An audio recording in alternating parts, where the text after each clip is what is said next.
Hey, before I get started today, please help me assist a friend of the channel and really a friend to all people, Garrison Hayes. He is a remarkable creator who is up for a Webby Award. I believe he won one last year, some award. It would be nice to be award winning in content creation. This is something I probably will never know, but I'm going to put a link in the description below. Click it, find Garrison, click vote. Sign up to vote, put in the information, and vote for Garrison. We're going to put him over the edge. We need young, talented, passionate creators to be rewarded for the work that they do. Thanks. The slow and deliberate plot to erase Black culture, Black accomplishments, Black contributions to this country continues. The war being waged against Black people in this country also continues. I've talked about the erasing Black accomplishments of Black Marines, Black soldiers, Black airmen, Black sailors, Black military members, Black scientists. And there has been a concerted effort to fight against the efforts of the Smithsonian to celebrate science and celebrate the accomplishments of everyone, all Americans, including those who are darker complected than me. And that's where the rub is. We cannot allow, says Donald Trump and his white supremacists, we cannot allow Black people to celebrate their culture and their contributions to our country. And now that part of that attack on the Smithsonian is taking the form of attacking the Museum of African American History and Culture. They have fired, he's on leave, the director of the museum. I'm going to read this headline from the Washington Post. Head of African American Museum on leave as Smithsonian faces Trump pressure. Kevin Young, an acclaimed poet who was named director of the National Museum of African American History and Culture in 2021, is on personal leave for an undetermined period, according to an email obtained by the Post.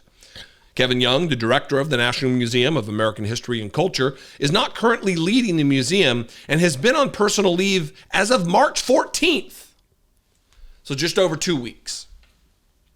According to an internal email obtained by the Washington Post. Young, who has served as the director since 2021, is on leave for an undetermined period. Kevin Gover, Smithsonian Undersecretary for Museums and Culture, wrote in an email. Shanita Brackett, the museum's Associate Director of Operations, has been appointed acting director in Young's place. The internal announcement, which has not been previously made public, came nearly 2 weeks before President Trump issued an executive order promising a wide-ranging overhaul of the Smithsonian, including the removal of any quote-unquote improper ideology.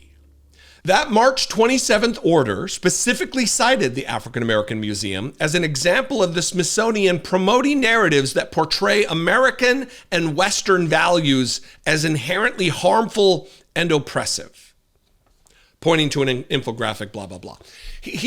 I'm going to talk about this before I talk about Kevin Young and his qualifications for this job, because this isn't like, oh, he's just there because of DEI, even though that's not what DEI means. When they say that they are attacking the African American History and Culture Museum because they are portraying American and Western values as inherently harmful and oppressive, no, they're not. I have been there in this museum. It is wonderful. It is accurate. It is amazing.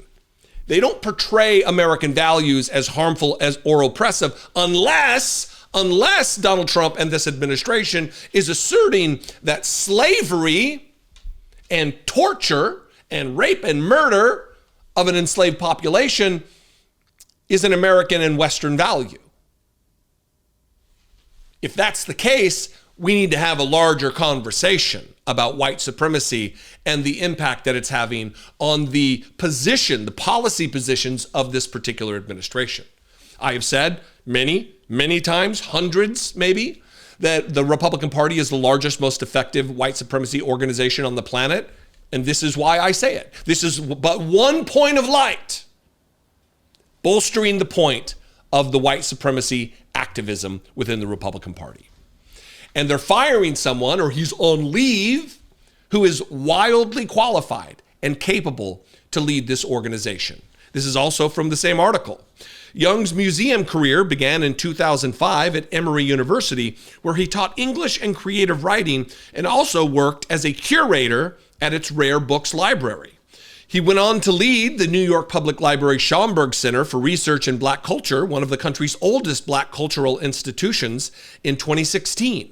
In his time as director, Young raised $10 million in funding and acquired the personal archives of major black artists, including Harry Belafonte, Sonny Rollins, and James Baldwin.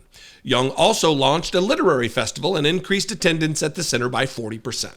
Colleagues described him as spectacular in the role. And then finally, an acclaimed author of 16 books of poetry and nonfiction, including a collection due to be published in September, Young has also served as poetry editor for The New Yorker since 2017.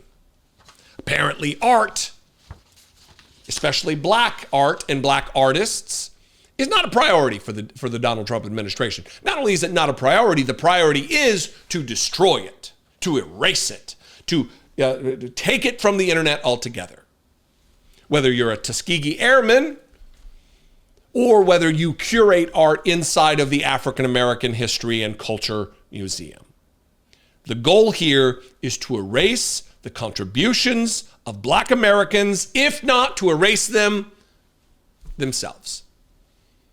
Argue another point. Make me wrong. Show me how I'm wrong. This is white supremacy run amok, under color of law, under power of the executive branch of the United States government, being backed by the Republican Congress in both the House and the Senate. Right now, the only quiver in our, or arrow in our quiver, is the judiciary. What do you think? We need to fight. We need to raise our voices. We need to get active. We need to march. We need to uprise. We need to make our voices heard that this will not stand. That includes talking to Republicans, telling Republicans, but it also includes telling your Democratic members of Congress that you will not abide this, that they need to do everything they can do to stand in the gap to protect these organizations, to protect against the erasure of black culture and black contribution in this country. This country would not be the same without the contributions of black science, black art, black culture, black history. Black history is American history.